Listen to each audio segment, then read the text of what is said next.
அஸ்ஸலாமு அலைக்கும் வரஹ்மத்துல்லாஹி வபரகாத்துஹு. நபிகள் நாயகம் ஸல்லல்லாஹு அலைஹி வஸல்லம் அவர்கள் கூறியதாக நபித்தோழர் அபூ ஹுரைரா ரலியல்லாஹு தஆலா அன்ஹு அவர்கள் பின்வருமாறு அறிவிக்கிறார்கள்.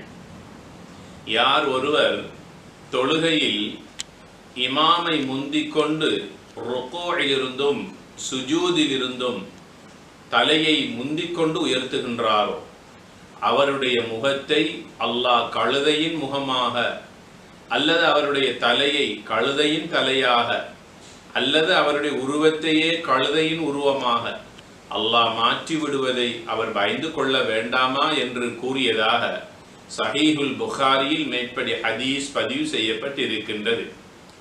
ஆக ஜமாஅத்தோடு நாம் தொழுகின்ற போது முழுமையாக இமாமை மஅமூம்களாகிய நாம் பின்பற்ற வேண்டும்.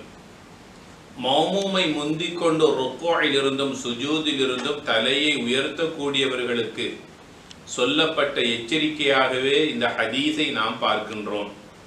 ஆக தலையை உயர்த்துவதோடு மட்டுமல்ல, ருக்கூக்கு செல்லுகின்ற வேளையிலும் சுஜூதுக்கு செல்லுகின்ற வேளையிலும் ஏனைய நிலைகளிலும் இமாமை முந்திக்கொண்டு எந்த ஒரு செயலிலும் தொழுகையில் மஅமூம்கள் ஈடுபடக்கூடாது என்பதனை இந்த ஹதீஸ் எங்களுக்கு எச்சரிக்கை செய்து கொண்டிருக்கிறது.